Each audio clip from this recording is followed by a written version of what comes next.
ABS-CBN News.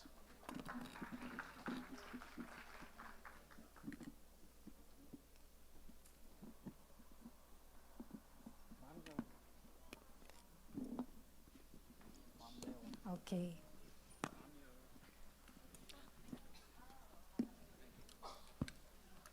So, magandang hapon. Good afternoon, everybody. Before we start, we will present you a video. This is from the News Research Director of First Draft, and she will talk about the different types of disinformation.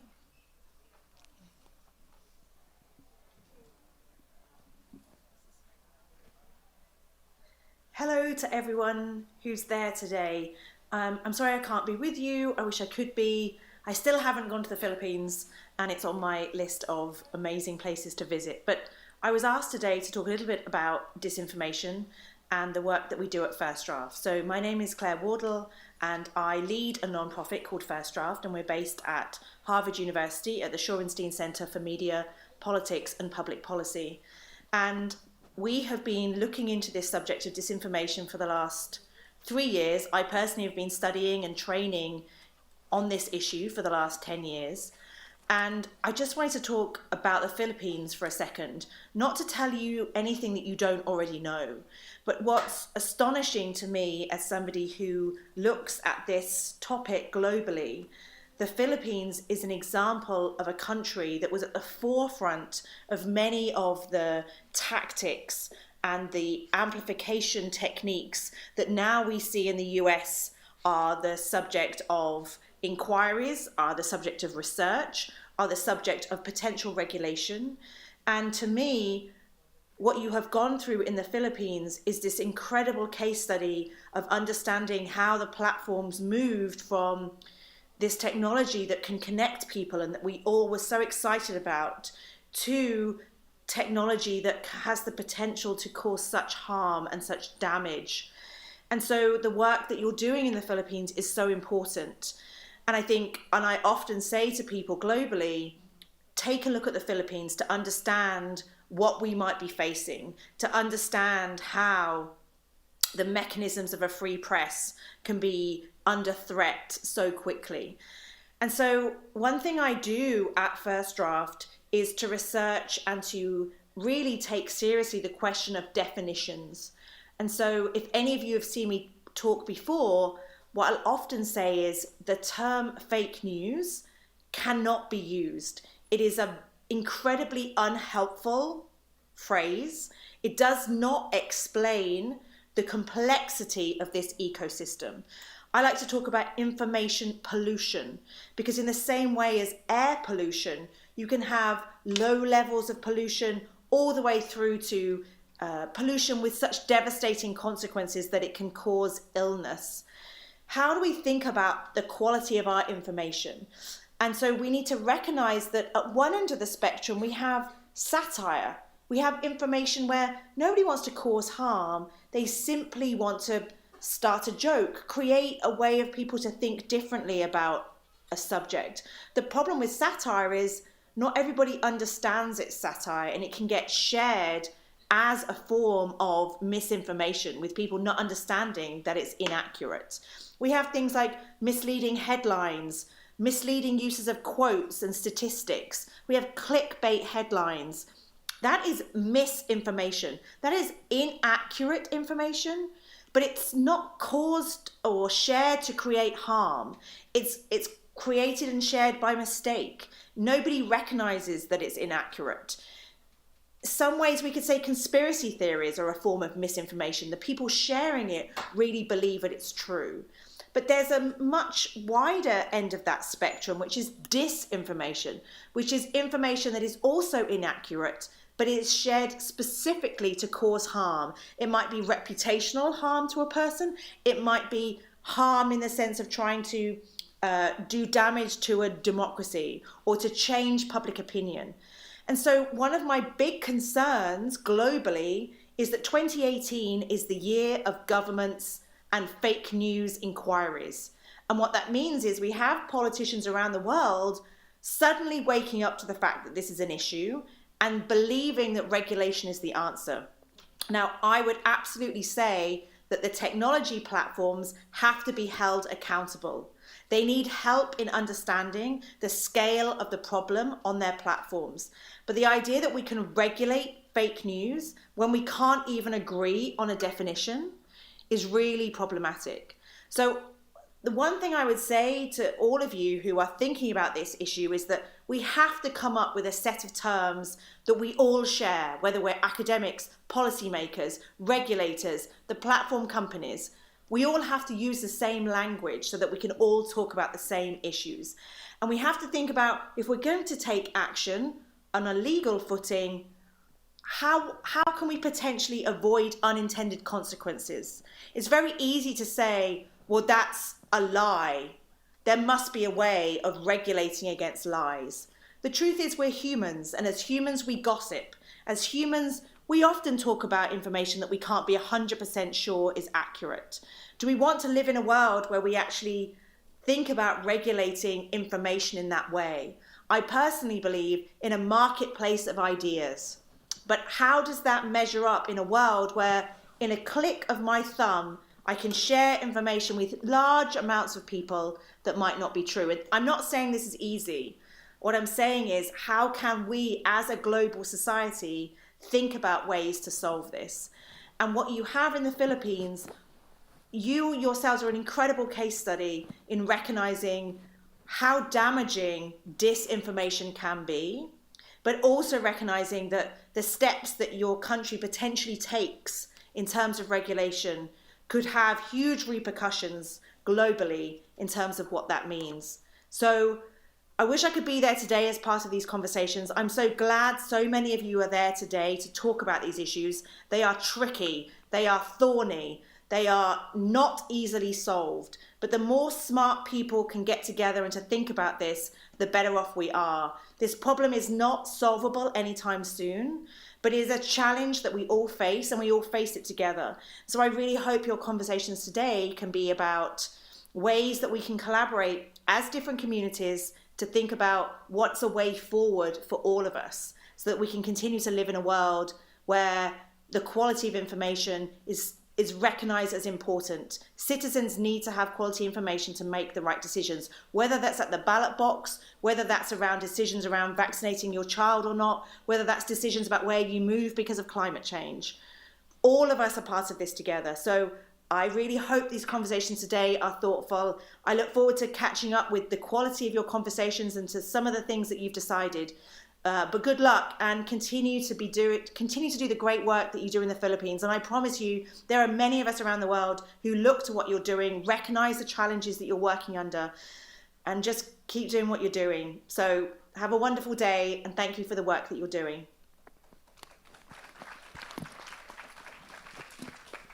Okay, so that's Claire Wardle of First Draft. Before we allow our panel members to react to the video, let me introduce them first, again, one by one. First, we have Juned Sonido. He's one of the co-founders of BlogWatch, an organization of bloggers. And no, our favorite ASEC is not a member of BlogWatch, right? He also teaches Science, Technology, and Society at the University of the Philippines College of Science. Next, we have Miss Jamela Alindogan, Jam. She covers the Philippines and most of Southeast Asian countries for Al Jazeera. She's been with Al Jazeera for almost 10 years. Pero mukha pa siyang bata, di ba? She also co-founded a center called Sinagtala Center for Women and Children in Conflict. So hindi lang pang journalism. Okay. The third one is Iain Martin. So magna-nosebleed ako ngayon. Hi. That means I have to speak in English throughout this panel discussion, but that's fine. I actually enjoy the nosebleeding part. Okay. He's the editor of Storyful, Hong Kong Bureau. and has been in Hong Kong since 2014. He manages a team of journalists who work to discover and verify breaking stories and content emerging from social media. Okay. And last but not the least, we have Miss Marian Pastor Roces. She's an independent curator and a social critic. Yeah, and she also heads TAO Incorporated, the only museum development corporation in the country. Okay, so please welcome our panel. Um, and we'd like now you to do your work and react to the message from First Draft. Who would want to go first? Juned, since you're holding the mic already. Holding the mic. No, anyway, first. the video actually touched me a lot because I've been monitoring and analyzing and looking at social media for the past 10 years. And we've seen how it was first, it came about in the Philippines, wherein you had, 20% internet penetration rate, or those who can access the internet population. And then up to now, we have, depending on who you ask, it's around 40, 50, 60 internet penetration rate. And in that time, you've seen how at first brands or companies maximize the use of the internet for promoting a lot of things. From phones, gadgets, restaurants, hotels. Thus, you have a lot of the bloggers, influencers becoming active in those areas. And then in the last 2 or 3 presidential elections, you had them tapping also people online as well. And what is interesting is those same marketing techniques that have been used before are also used now. And in order to, I remember one senator candidate even had an iPad contest to gain followers, which Facebook banned afterwards. And you also had one senator who he did a YouTube video dancing with two known internet personalities. They also used that, but at that time I don't think he won the election. Unlike in Indonesia, those who use the YouTube channel, they won the election for that. Now, having said that, and having said also that at this point, our internet penetration rate is around 50 to 60%. This has not been mentioned a lot, but there's also been an influx of different cultures within our society. For the first few years, we were limited to those who could afford the internet, who could afford an iPhone, internet connection. And the language, I noticed, was more or less English, Taglish, and limited to one economic or two economic classes. And this is my point. With 50 and 60%, you also have an increase in other classes coming in. And this brings with it its own culture, its own milieu. It's how they speak, how they talk. And oftentimes, you get culture clashes from time to time. You see that often. It first surfaced in a religious discussion. You can see that between two religious groups. And that sort of affected the conversation of the internet. And people online, on social media, have become more savvy. And I mean the operators. If you look at the top 3 people on social media, not the companies, they are very effective communicators. And also they're very effective community builders. They actually speak the language, they talk the language, they go to the communities, they inculcate it. This is not mentioned too much, but they do have a community.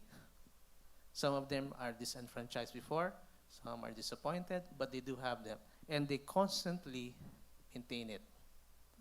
Just like all, you don't become populist without becoming popular. Uh, Having said that, there's been an influx of all.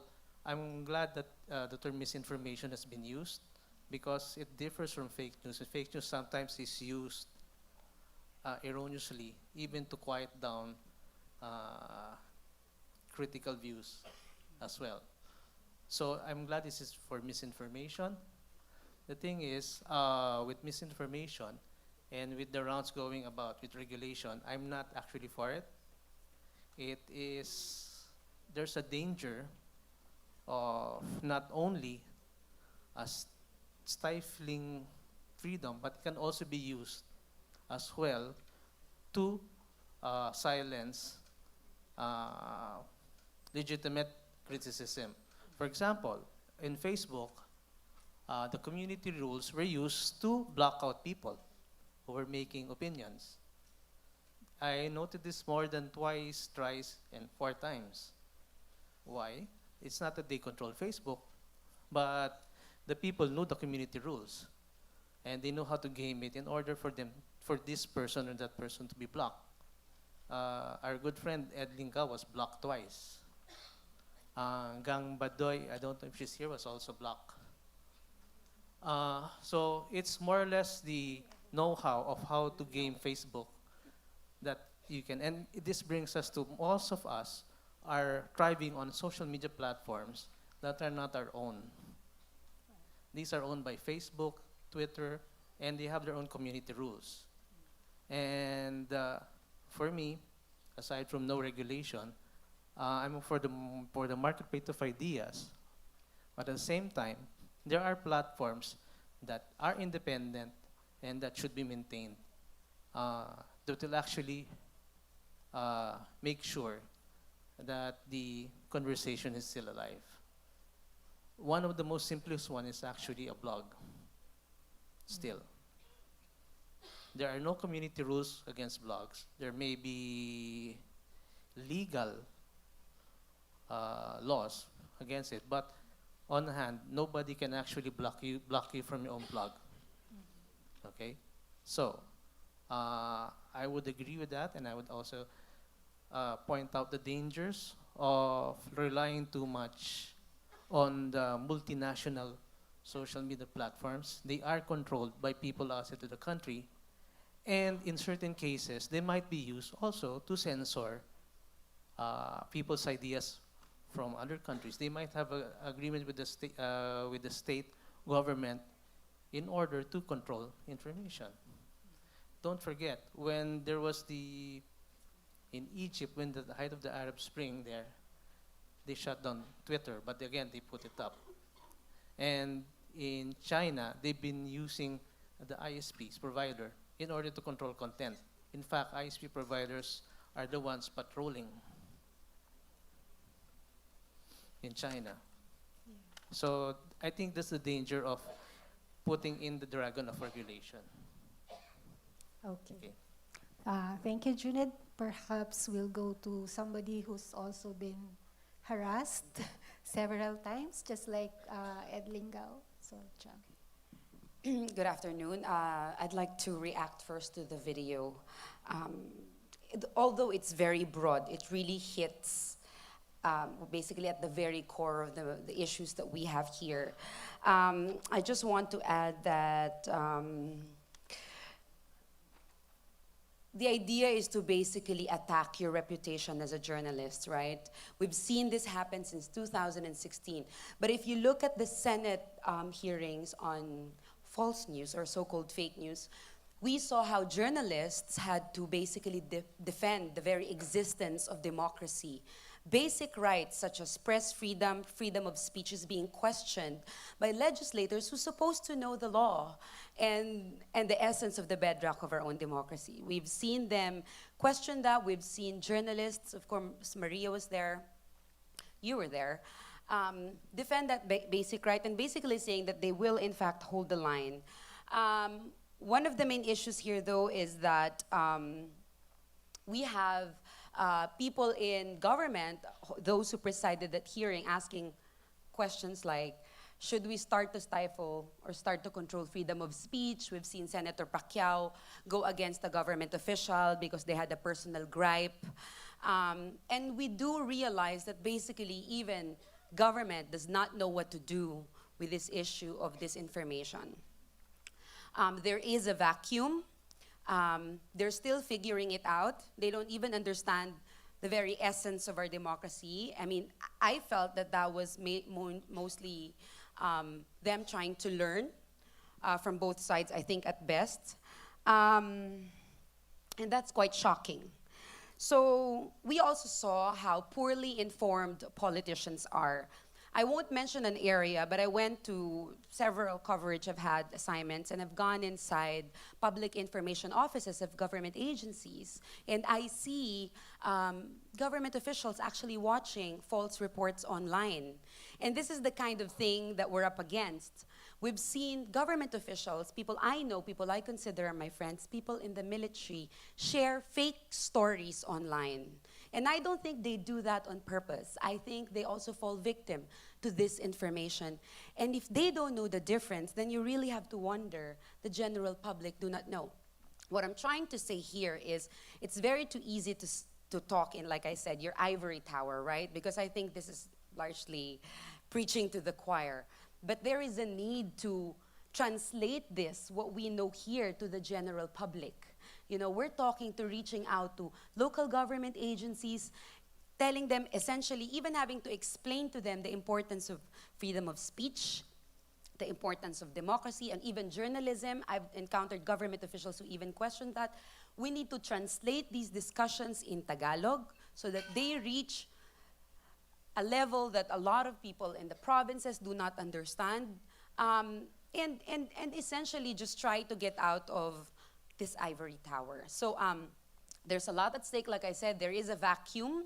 This is a good opportunity for us to come in and help guide our wonderful legislators in both lower and upper house of Congress to do what they should be doing, help them, make them understand. But it's also quite dangerous because then somebody is just going to come up with a document all of a sudden, and there's going to be a big surprise. So that's just what I wanted to share. Thank you.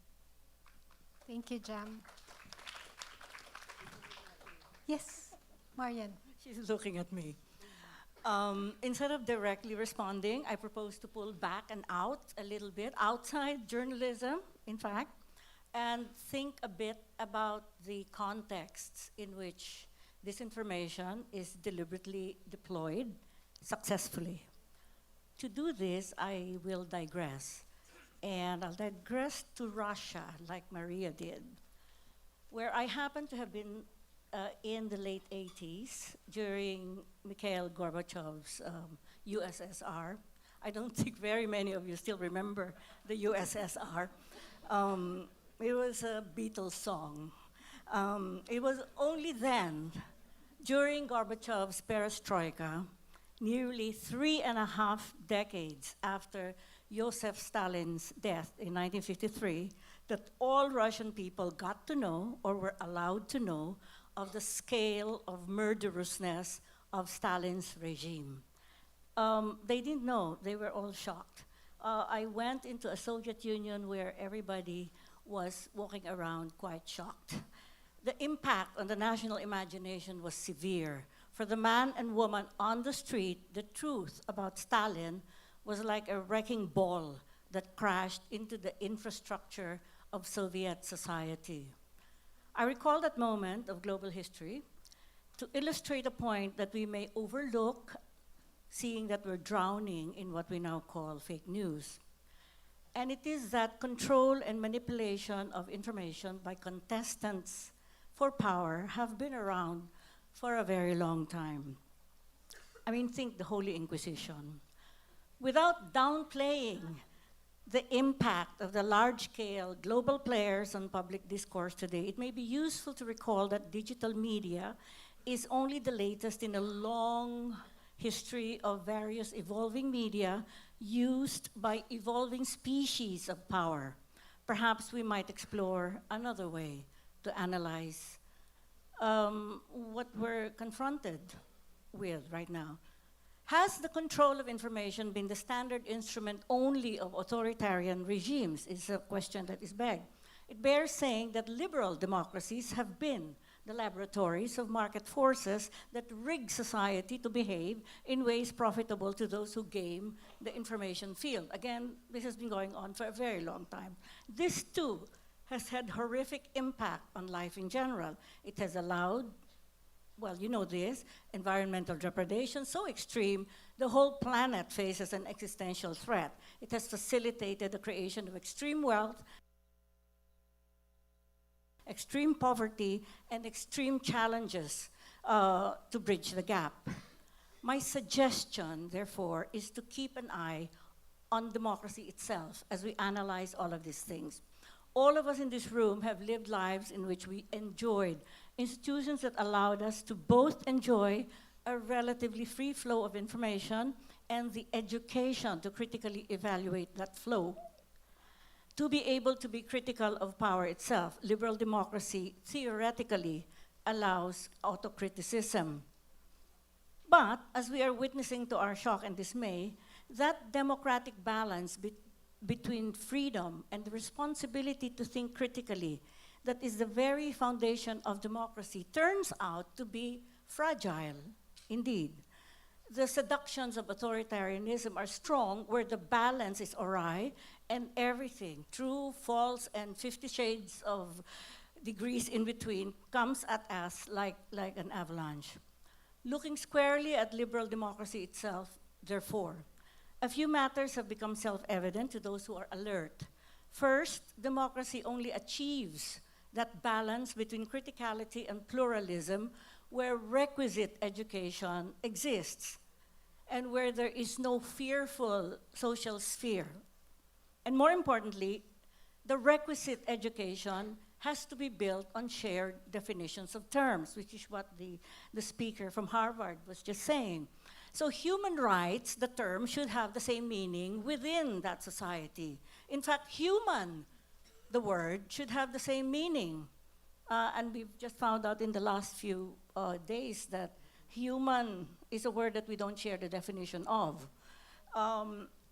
Second, therefore, that education should not only be universally available within democracy, but that a common quality of education should be universally available.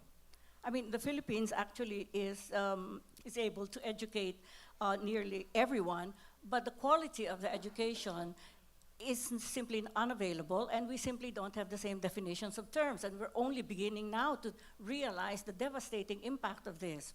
Educational legacy should not merely reproduce class divides. Third, while it is becoming common to now say that democracy as a political ideal and philosophy has failed most Filipinos, we're now beginning to say this, there is need to go further to understand the structures of that failure. And here is where cultural analysis has not yet kicked in. And I don't propose to do that here, but I'm hoping that it will happen. How linked is the Philippine experience to what's going on in the rest of the world? We have to understand not only that democracy is a work in progress, but that this work in progress is very stalled indeed at this time, when both capitalism and socialism are exhibiting the limits of their capacity to realize social equality. Whether we are talking about the xenophobia that fueled Brexit, or the white supremacist thinking that brought about Donald Trump, or the nationwide sense of victimhood and hatred for elites that fueled the rise of President Duterte, democracy is showing fault lines that run parallel to class lines. White supremacist thought is a refuge now for demographic sectors experiencing marginalization in globalized communities with free flow of people, ideas, goods across borders that people think are too porous. The xenophobia of non-cosmopolitan working-class British peoples is a refuge in which to nurse resentments against the same globalized inflows of migrants and non-Western ideas of society. Class war is fanned by waves of disinformation campaigns that prop up the Duterte administration, and the campaigns disguise the incredible amount of political money betting on him. that he does not, in fact, represent the poor. The phenomenal Filipino outmigration, whether for permanent or temporary overseas relocation for work, feared more than ever now in the UK, in the US, and in Europe, has not taken the pressure off alienation, the alienation of the Philippines laboring classes. Living overseas has, in fact, intensified that alienation. And so now our overseas contract workers are willing actors in disinformation and vulnerable subjects to misinformation. The links are clear between the Philippine situation right now to global tensions arising from the search for work and for safety nets from economic, political, cultural, and environmental displacements and actual and too frequent disasters, and to the need of would-be and fully realized tyrants to shore up power on the basis of fanatical support. These links are not new. Hitler's rise was also a function of massive disaffection and poverty that needed an entity to blame. Not only are the tactics similar and linked, as many here can describe and anatomize better than I, the fault lines of democracy are similar. So back to Russia. Putin's popularly backed pseudo-democracy also works on massively shared sentiments of marginalization in these past decades of American triumphalism. Putin's attacks on journalism or journalists are the good old draconian strategies to create an information echo chamber out of an entire nation, big as it is. But a society built or jerry-rigged on resentments, feelings of victimhood and class anger, without actually a hope of greater equality, this situation cannot possibly move in the direction of problem solving. It leads to catastrophe, and right now both Putin's and Trump's social experiments are edging the world towards, well, perdition. And we haven't even begun to talk about the play of China and several countries in the Middle East. I'll be moving towards the end of what I just wrote this down this morning. What we know very well right here, right now in the 30s Philippines, is that we are edging quickly towards economic and political collapse, especially because the next big strategic mission of the Duterte disinformation machine is to facilitate charter change towards a dubious federalism built on political dynasties. Recognizing the true scale of possible global catastrophe, we are paradoxically obliged to think and act strategically on a day-to-day basis, on a detail-to-detail basis, over the battles for different versions of the future. So, my last sentence, we take the fragility of the democratic project everywhere in the world. You add to that the technology that changes our wiring in fundamental ways. Plus, add to that actual brutal tech platform wars that add to all of that the inhuman speed at which all of this is happening. And we do have to comprehend that the world we live in will never be like what it was before. We just simply need to understand what's going on.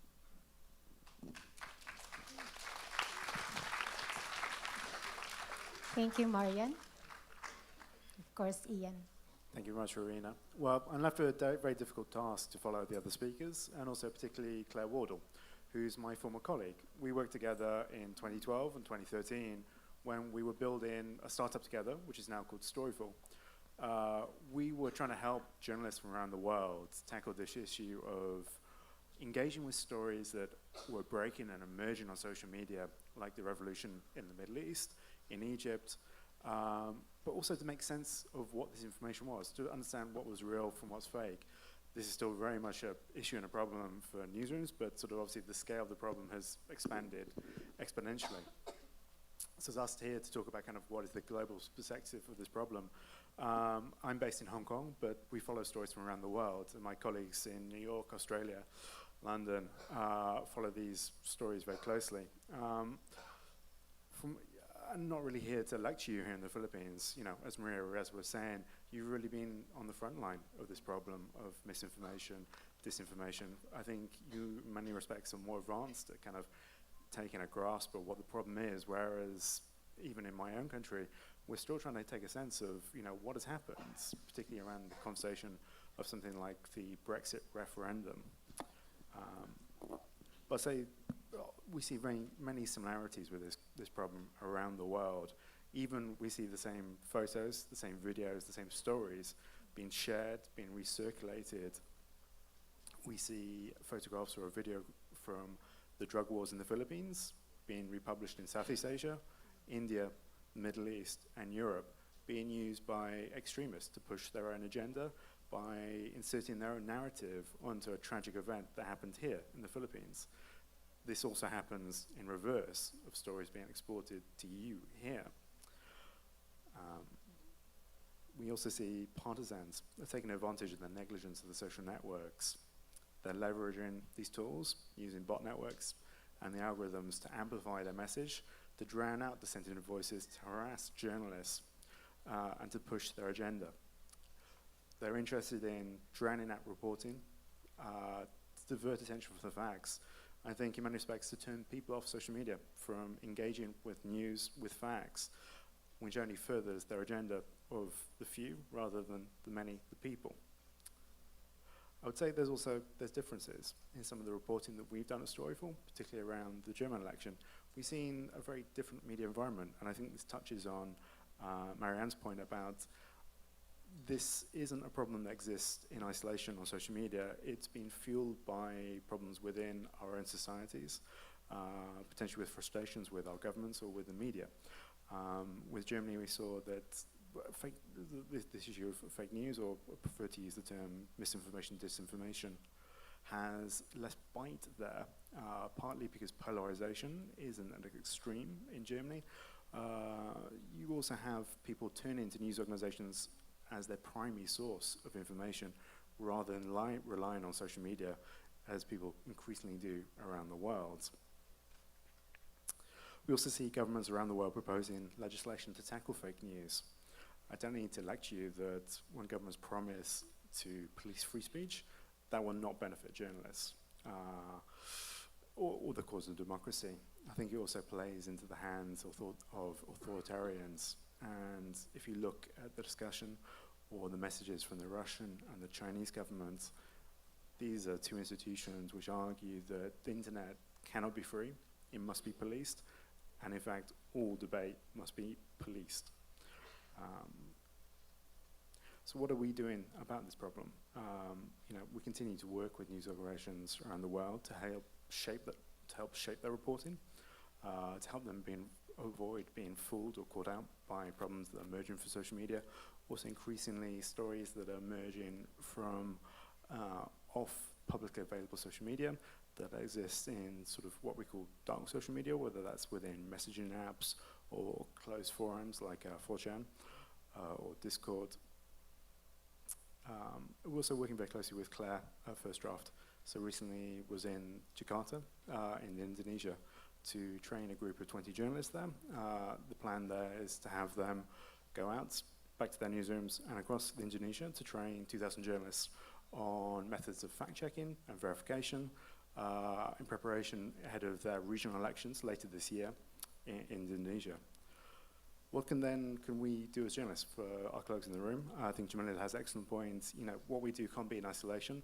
We need to reach out to the public. We need to reach out to government. We need to share what we've learned.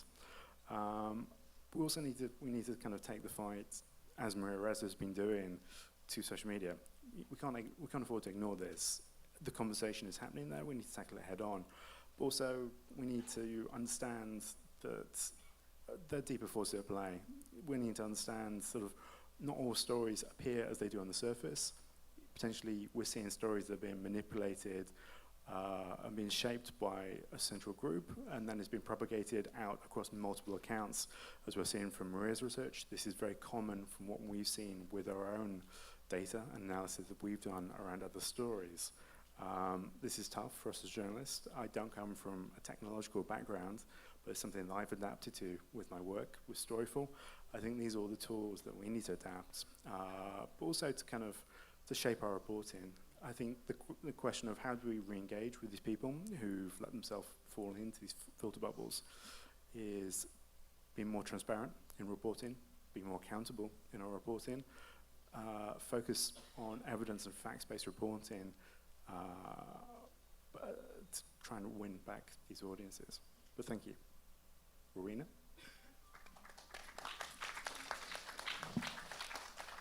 Thank you. I would like to remind the audience if you have any questions that you would like our panel to answer regarding our topic, which is disinformation and social media, the global experience, or even if it's about the Philippine experience. Kindly just give it to the ladies in green. Okay. So, we mentioned, several of you mentioned that you are not in favor of regulation, right? So, Junaid, it's not just legislation that you're talking about, but regulation in general of social media?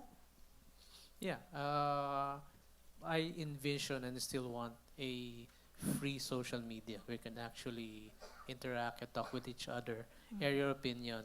End of the day, you might disagree, but you don't take a hatchet and hit the other person. Now, I do favor that, but I also do favor as well. Uh, I don't know. Some academics call it triangulation. Triangulation is basically when you encounter something, you have to prove it against two or three things just to make sure that it's the correct information and classify it either as a news item, an opinion, or worse, propaganda. For me, it's really the critical thinking. It's the way you think, the way you test the idea that will differentiate you from example. That's why I'm not actually in favor, even when I look at Facebook, when they announce new algorithms, I'd rather have a free Facebook where you can choose, or you can ignore as much as possible, rather than have an algorithm uh, choose for me. Because originally these algorithms were made for marketing. Yeah. Okay, these were made for marketing. Okay. But there were also, even Claire said that the technology platforms have to be regulated. They have to be held to account as well for the spread of disinformation. Well, yeah, but the problem is most of these are U.S. based or based outside of the country. And if you do that, if you're like China, you can regulate them. What did China do? They set up their different platforms, and then they have 90%. They control 100% of that. Instead of Facebook, they have was it Baidu? Yeah, Baidu. So I'm more or less an old style blogger. I like everything free, and that way you can actually say whatever you want. And end of the day, I mean, the worst case they can do is they can call me a liar. They can call me a well, liar is such a tame word nowadays, uh, or that. But at the end of the day, it's my idea. Uh, con- you can comment on me. So there's an old South American saying. I don't know much Spanish, but basic means if you put your papaya in front of people, be prepared for people to comment on that papaya. It sounds better in Spanish. Okay, so Okay, but are there countries wherein they've tried to regulate platforms like Facebook? That's a difficult question. There's been a very different experience in different countries around the world. I think there's been a lot of attention focused on Germany, where they have requirements that when alerted to bogus or hateful content, the social media networks are required to remove the content within 24 hours of being notified or face very onerous fines. That seems to be somewhat effective, though obviously there are issues with, as Jamela mentioned, I'm not sure if people heard, but obviously these are mostly US-based companies. Would it be possible for every country to enforce this? Whereas there's the option maybe for Germany. I do have real concerns about sort of any attempt to sort of how great is the threat from misinformation, disinformation. We've been dealing with propaganda for a very long time. What do we risk to lose as journalists if we allow limits on freedom of speech?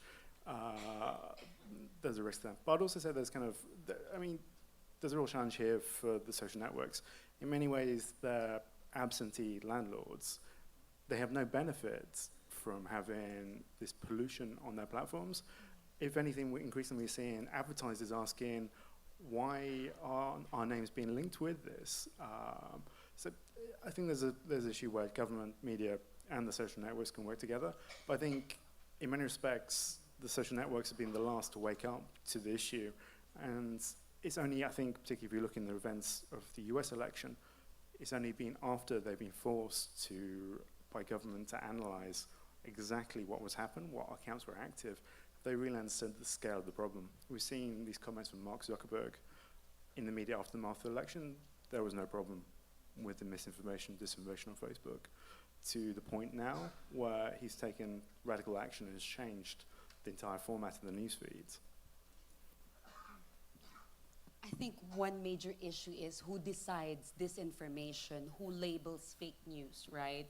Especially when we have a situation when disinformation is coming from several government officials. When we have a spokesperson that says fake news is needed for truth to come out, we do question whether, what is the intention, right?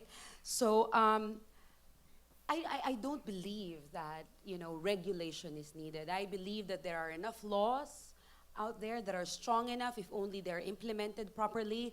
I think the question of regulation, whatever they'll come up with, is a Trojan horse because you don't know exactly what you're getting, especially if we look at the process where they have hearings that they limit to, and I'm not talking about the Senate investigation, but all the other hearings they've had, where they do limit and try to dominate already the discussion. When you have a Congress that is largely already allied with the government, you will question whether there is enough time to really tackle several important issues. So I believe that, of course, he talked about blogging, where he can write whatever he wants, or whatever a lot of things that bloggers want. In journalism, we can't do that because we have internal standards, and we can't just write whatever we want, because I'd love sometimes to write whatever I want, but I cannot.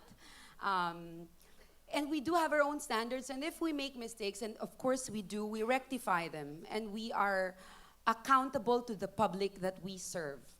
And we are accountable to the standards of our own organization and the doctrine and the principles of organizations we are part of.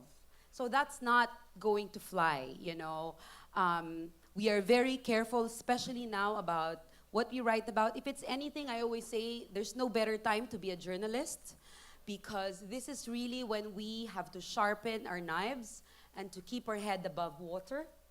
And I think it's a good thing. I always say, maybe the last few decades, maybe the last decade, journalists have become, I guess, compliant and maybe in many ways confident, overconfident, largely because traditional media always had control of that narrative. And then you get all of these verbal attacks, existential questions being thrown at whether journalism is still important or is necessary. And then you come to realize that actually we have to go back to the very fundamental, which is doing very good journalism. Facts are indisputable. No one can question the truth.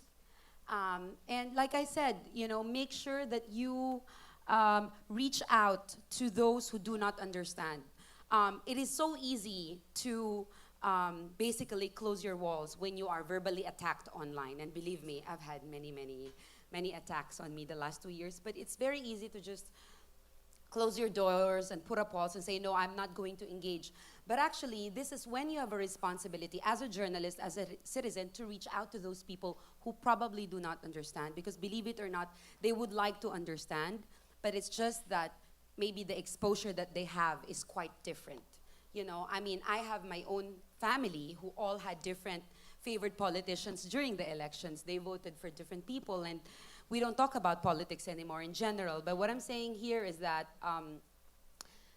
it is a time to reach out. It is a time to get better at your journalism. It is a time to look at and have a really good assessment of how we function as journalists, and to oppose strongly, valiantly, any effort to suppress press freedom or freedom of speech in general, because we don't know what we're getting. It's like this, they're throwing us this big balloon and we don't know what's inside. So that's all. I don't believe in additional regulation. Okay. Yeah. I'd like to add to that about regulation. So I agree with the two who spoke earlier. I do not think that additional regulation is going to work. But let me get back to authoritarianism and democracy. The nice thing about democracies, even if they are fractured or stalled, as projects is that they're usually long projects, and you accumulate a whole bunch of provisions for freedoms over time. The thing about authoritarianism is that they're not very long periods. They happen and then they collapse. All right, and they don't actually have too much of a runway for creating a legal infrastructure. All right, so the Philippines, I'd like to remind the young people here, has had a Bill of Rights since 1898, the very first constitution. So our experience with a Bill of Rights and freedom of expression is more than 100 years old. We have experience at it. So that experience can be deployed, can be used in legal strategies against purveyors of lies. We have not yet begun to use the law itself against purveyors of lies. And it's there in the Philippine Constitution. If we can save the Constitution's provisions for such materials. The other thing that bears remarking here is that journalism and journalists will have to actually not only reach to the publics that you're speaking about, Jam, and not only to the academics who are here, but to a huge range of other actors in society.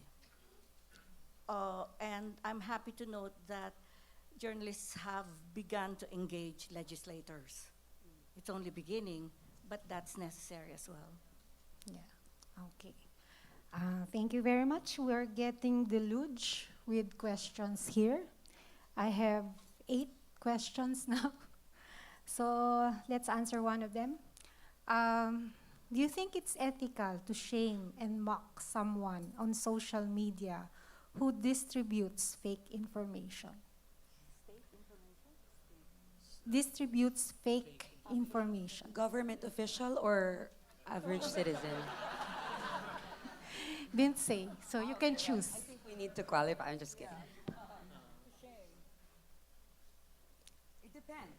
It depends. So if it's a government official, Well, we do have to question, government officials who propagate false reports or false stories, Question, not shame, I guess. Depends on, how you'd like to. Yeah, or call out. Yeah. Call out would be, if I can add something,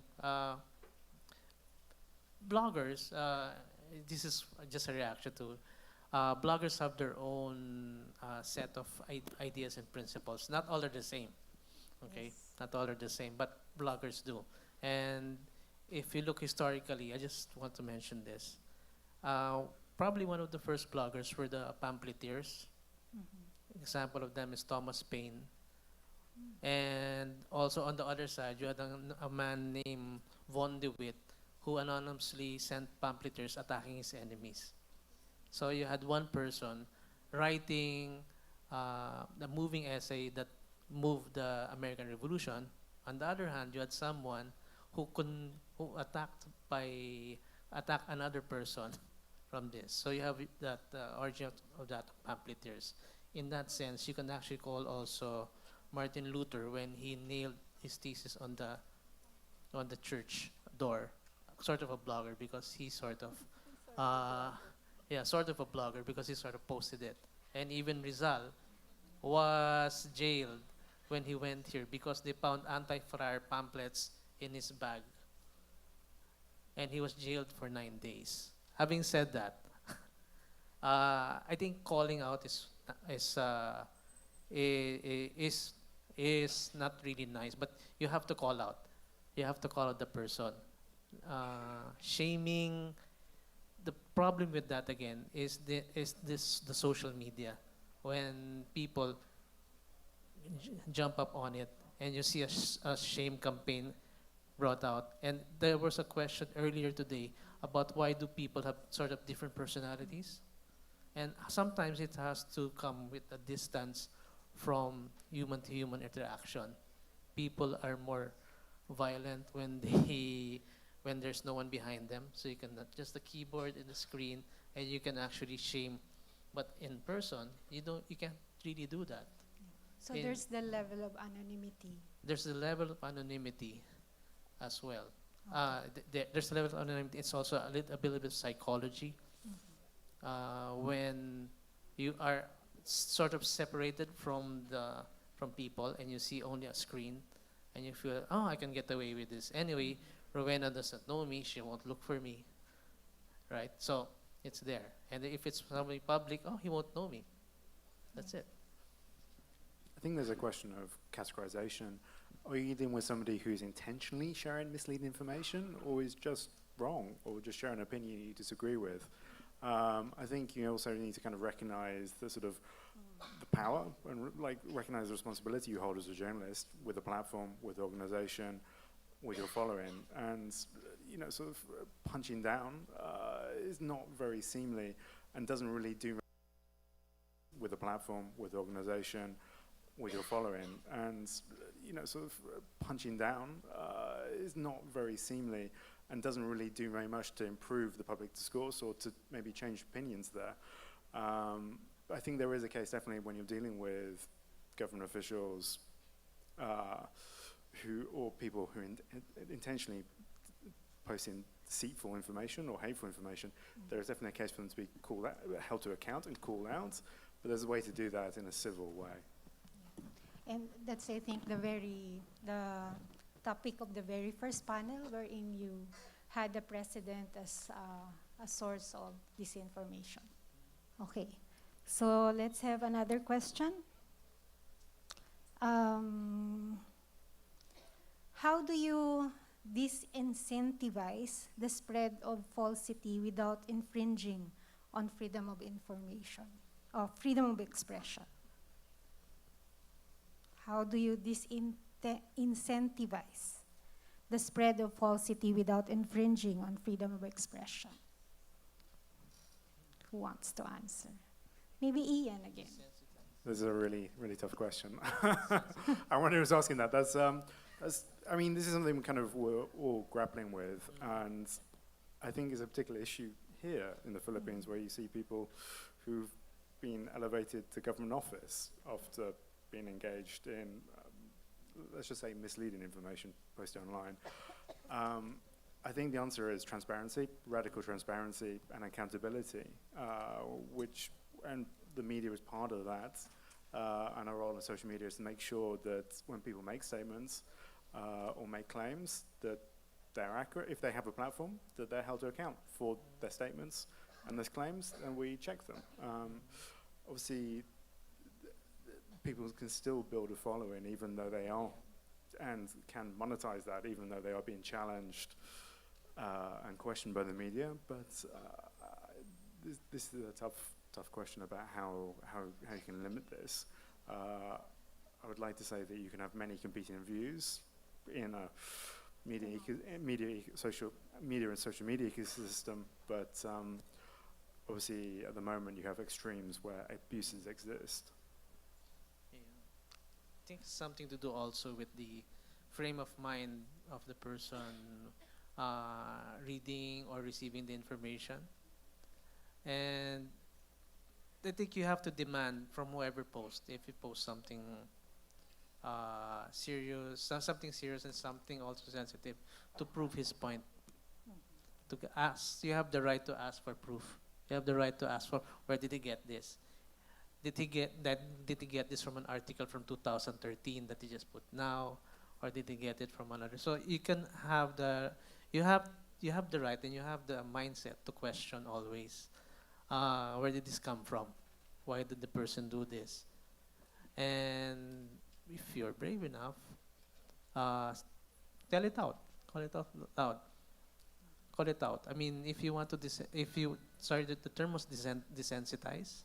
Disincentivize. Disincentivize. Yeah. Call it out. Call out, yeah. Okay. Same, right? Okay, another question. If you were in charge of formulating the terms of use guidelines for a social media platform like Facebook or Twitter, how would you balance free speech with responsible speech?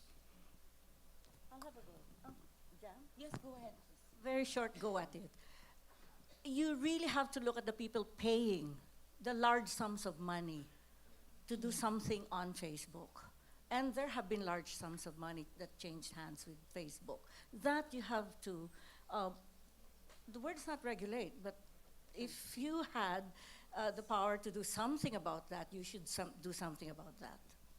I think the issue is transparency. We need to know who's paying for the content and where the money is coming from. We need to know who's behind these boutique advertising agencies. We need to know which agencies are handling the politicians engaged with plans for 2019 elections. I think that is the major part, and I think maybe it's a structural problem because Facebook is not required to come up with those, or maybe other networks are not required to come up with those. But you see a lot of content coming out, and we don't even know who's paying for that, but we sort of know who the target is, because if you read it, then most likely you are also the target reader. But what I'm saying here is the most important thing in any structure is accountability.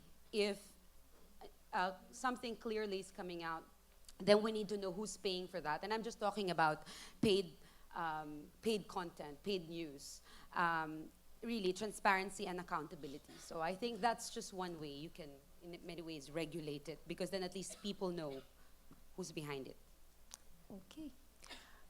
Next question. Do you think there are biased social media moderators, like in Facebook, who facilitate the takedown of accounts and posts through mass reporting? That's a really tough question. I can't claim to really know what happens inside Facebook. I have seen claims of that, and I think these platforms are vulnerable to abuse because in some respects their reporting mechanisms are quite dumb. They respond to volume, and then potentially you have a very harassed and overworked, individual, ineffective in a call center who has to review 10 posts in an hour, and he's being asked to make a tough call of, freedom of expression versus, what is the boundary of free speech on this post, and that's a tough position. So I think often you see examples where things use an example which doesn't quite relate to your post, but in the United States you had this story involving a man who was shot by the police, and the whole incident was broadcast live to Facebook by his girlfriend. Now this video had gone viral. It was then removed by a Facebook moderator because it was showing graphic content. But obviously this event was very, very newsworthy. The fact that this video only existed on Facebook Live, there was no record of it on her phone, and the fact that it had been removed and taken down from Facebook obviously poses a huge issue. The video then reappeared when it had been escalated within Facebook to another team, another group of individuals. So Zura, it's a good, tough question. I think also Maria mentioned sort of her experience of reporting things. I think how much attention the social networks devote to particular issues depends really on who's involved and where it's being reported from. I think there's a mob. It's this mob movement online. How is it that somebody can threaten to rape me or decapitate me, and no amount of reporting can actually take down that statement or that comment? And clearly it's very violent, it's vicious, it's maybe anonymous, semi-anonymous, we don't know. It's hard to tell. But Facebook won't take it down or can't take it down. And then I know of a friend who's a social media critic who questioned something over an election protest, a process, and her Facebook post got taken down. So I think this mass reporting is a vicious kind of function, right? I mean, if you have 12,000 or even just a few thousand reporting you, then clearly that's off. So you do question, like I've tried so many times when somebody sent me a message or whatever, basically saying that, oh, I'm following you or whatever, something like that.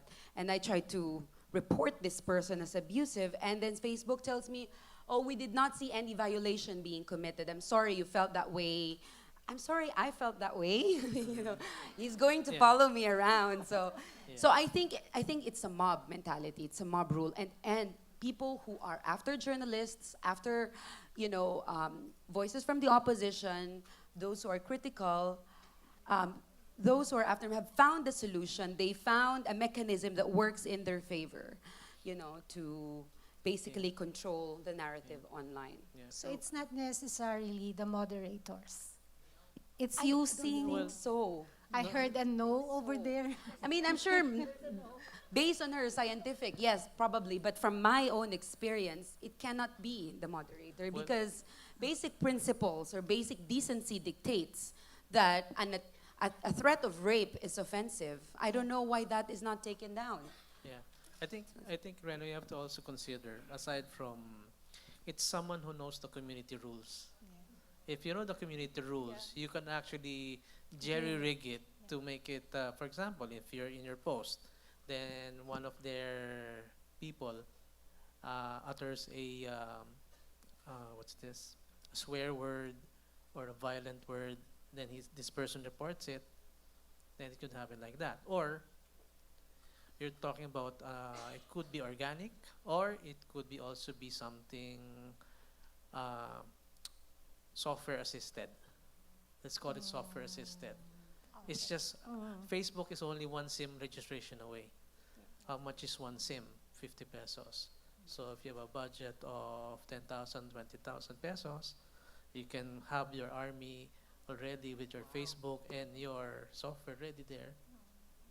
Or you can even buy people from Egypt or from Eastern Europe. They can do that as well. So it's combination of knowing the community rules and jerry-rigging the Knowing how system to your favor. Yeah. manipulate it. Mhm. So we're not saying there's a conspiracy between the. I mean, You have to prove. I think if you know the sort of the Occam's razor, well, what is the simplest answer? I think the chance of having the right moderator with the political agenda to find the right post, be assigned to them randomly within Facebook is maybe too much of a coincidence.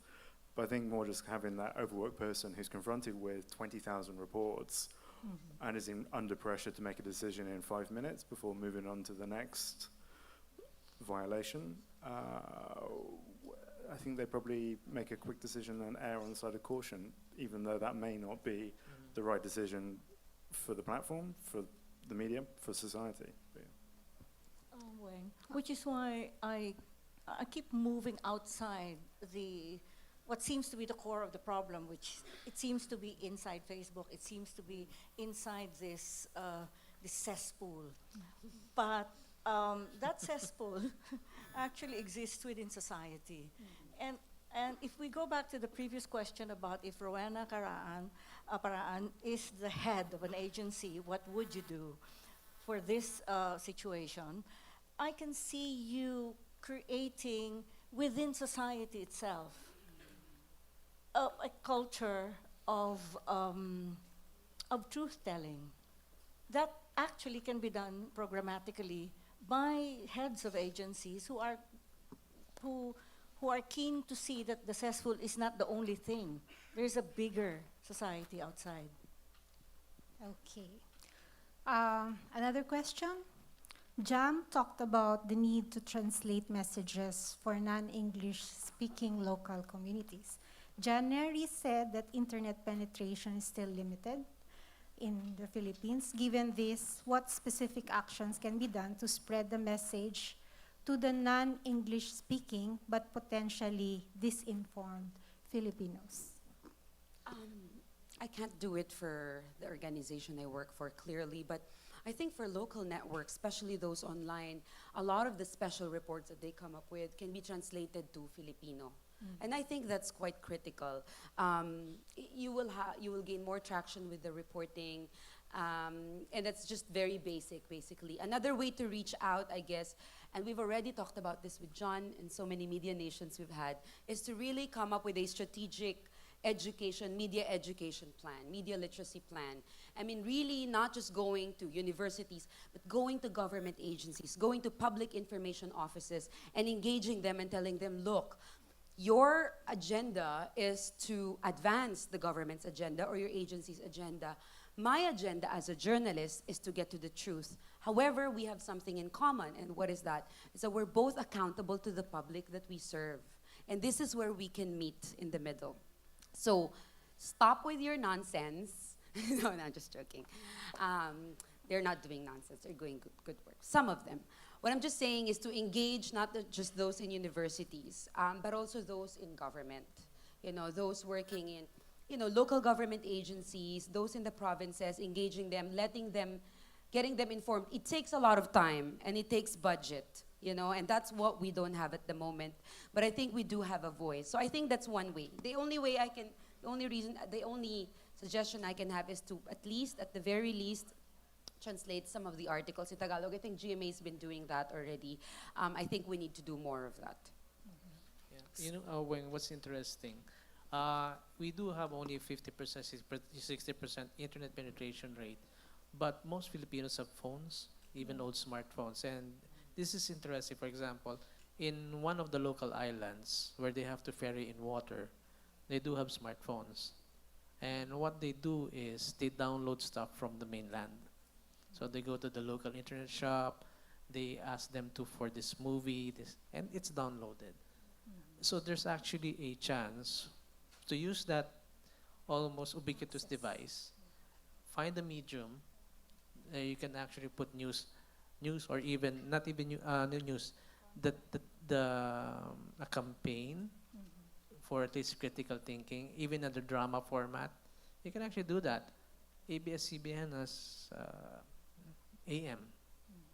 AM still reaches up to Mindanao and to Batanes.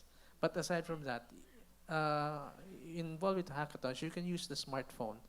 And even if you go to, in Cubao, which is a district far away, well, not really far away, but if you're the traffic, people go there to buy stuff, downloads, songs, videos, games.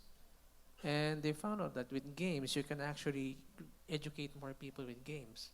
I'm just saying this is untapped. Okay. When, may I?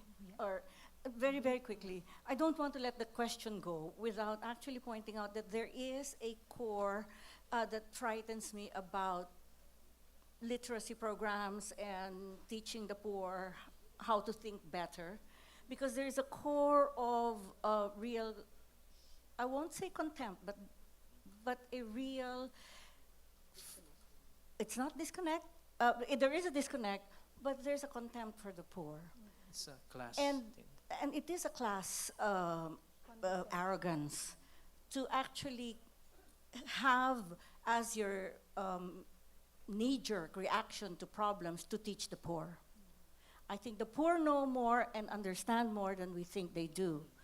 I think I'm not by any means saying that there's no need for media literacy, because there really is, but that can be done respectfully without assuming that they are idiots, which is the usual assumption. The other thing is that it also strategically, on the part of democracy workers,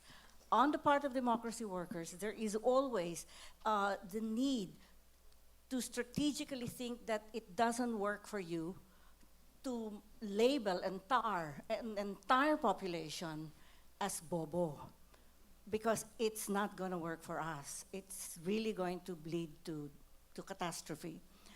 Having said that, I obviously think that there are other publics that need an education desperately and quickly. The Senate needs an education quickly. And we need to focus. Maybe we have to translate for Senator Pacquiao. Okay. To add, that's also the responsibility of government to get people informed. It doesn't just fall on the media, on activists. Government, they have a responsibility to get people informed, and if they fail, then clearly, and if they don't, then clearly they're failing at their job, and that's quite obvious now. So it's always easy to tell us this is the work that we have to do, but we always forget that that's major responsibility also of government. So. Okay. So this one came from Twitter.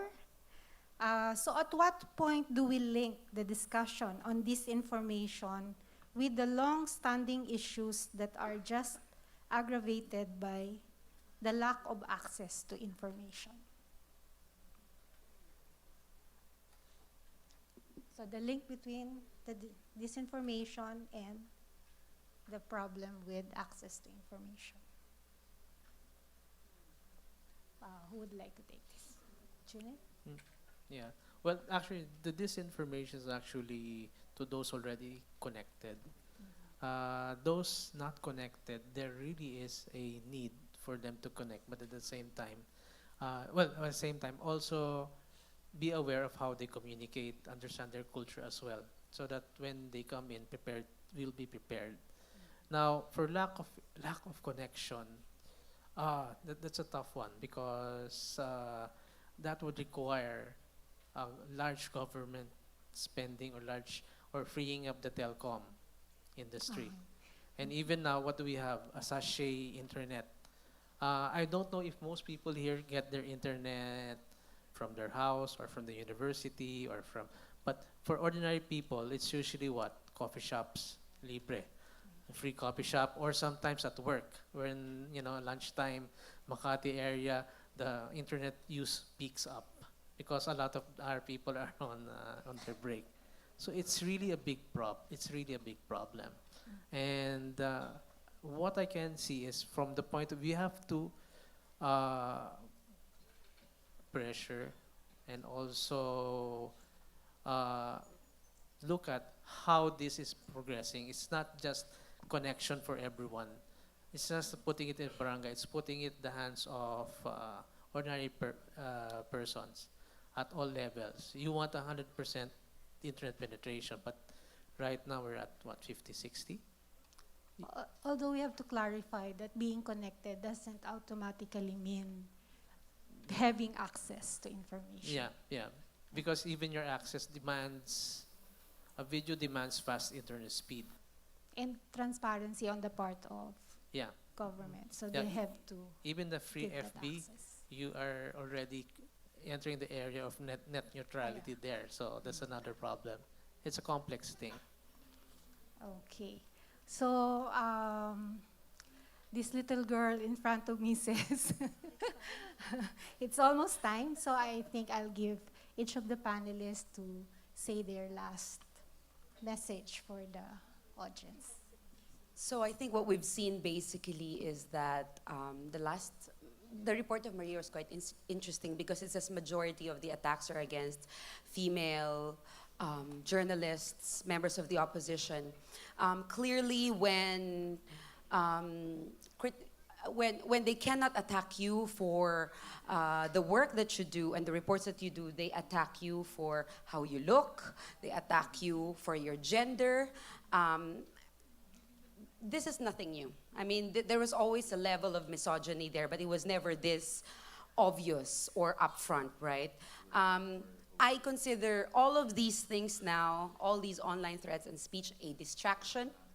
I think the first year, yes, people were silent, people were quiet. A lot of journalists who came under attack were shocked, but I consider these now a distraction to the work that I do. So bring it on, I really don't care. The importance here is to stay focused on your stories, to make sure that you get all your issues covered. That's one important thing. I think for the public, we have to realize that critical thinking has gone down the drain. The journalists asking pertinent questions are now being accused of being unpatriotic. I mean, there's this sense of patriotism, I guess, that is shallow at best, and we need to be able to identify that.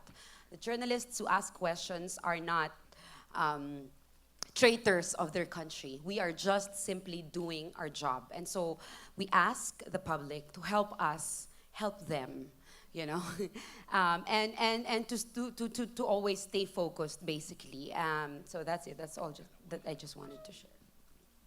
Thanks. Marian, ladies first. I really am struggling to end on an optimistic note. So there's two things I wanted to say. Firstly, misogyny, racism, vile things like white supremacist thinking, all of that nasty stuff.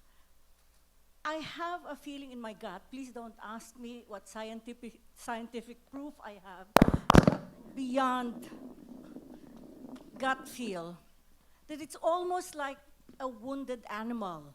It's something that is from the past. Tyranny, authoritarianism, it doesn't belong to the 21st century. It certainly has, we thought it was gone, actually. And now it's back in the hands of the very same people that we thought we had gotten rid of in the 1970s and the 1980s. So my gut feel is that we are seeing the, perhaps the death knells of a dinosaur, a wounded one, that if we can manage to really kill it, then maybe we have a good run for all of the things that we preciously worked for in the last 30 years. Maybe if we kill it now, then we have a run. We have a run for, you know, democracy and all of that. The second thing I wanted to say has to do with Emmanuel Macron, who may or may not become a good French president, but I just wanted to say that he got elected because of two reasons. One, we all know about the 30,000 email sites that were taken down because he had a real 21-year-old genius tech guy who helped him, and they strategized very well how to win this tech war. But the second thing that deserves our attention, because I keep asking you to look at the greater, the bigger social situation, is that France does not have a tabloid press. And Britain has a tabloid press. And we do, and the United States has. And there is something about not having a tabloid press that may actually have helped stay the forces of, you know, alt-right forces in France for the moment. Okay, thanks. Maybe I'll just in the age of information overload, information, misinformation, I remember four things. One, be thick-faced. Second, be critical. Third, thick-faced. Third, be decisive. And I'll add something, actually 3.1. In being decisive, I'll just quote from Machiavelli. Be as strong as a lion and as cunning as a fox in order to avoid the traps. Which means, in Tagalog, wag lahat papatulan. Nagaano doon. Iain. Well, I think there's two challenges. There's kind of what challenges are there for internally as a news organization, and then also how do we tackle this problem out there on social media where it lives. Internally, you know, I think we need to, like, I would mention the attacks, but as a guy, it's something I never get on social media. But I see this with my female colleagues all the time. But, you know, sort of these attacks, they're trying to drown out your voice. They want to frustrate you, they want to annoy you, they want to make you doubt your work. You need to push through that. It's very tough. It's easy to get distracted by that. There's also a challenge for us as news organizations. We need to be more transparent. We need to be more accountable about our work. We need to respond with the facts to opinions and these bogus claims that exist out there. Then also tackling this problem on social media. We need to go and tackle it in the lion's den. You know, it isn't a black box. This is something that we can build tools. There are tools that exist there that are open source for you to track, to understand who's posting this content, what are the connections between them. You've already seen that in Maria's presentation today. And then we can apply the reporting, the investigative skills that we have within our newsroom with this tech to help make sense of what is happening to social media, what's happening to our countries, to help understand what is shaping this narrative and to push back. So push back, right? So that's the main message, I think. So maraming salamat, that means thank you Finally, Tagalog. Uh, there was a question that was actually addressed to me. Unfortunately, wala siya sa topic. At saka wala po yun sa salary grade ko. So, hindi ko alam yung sagot. Yes. So, again, thank you very much. Ladies and gentlemen, we'd like to thank our panelists and our moderator for this session. Before we move on to the next portion of the program, we'd like to acknowledge our partners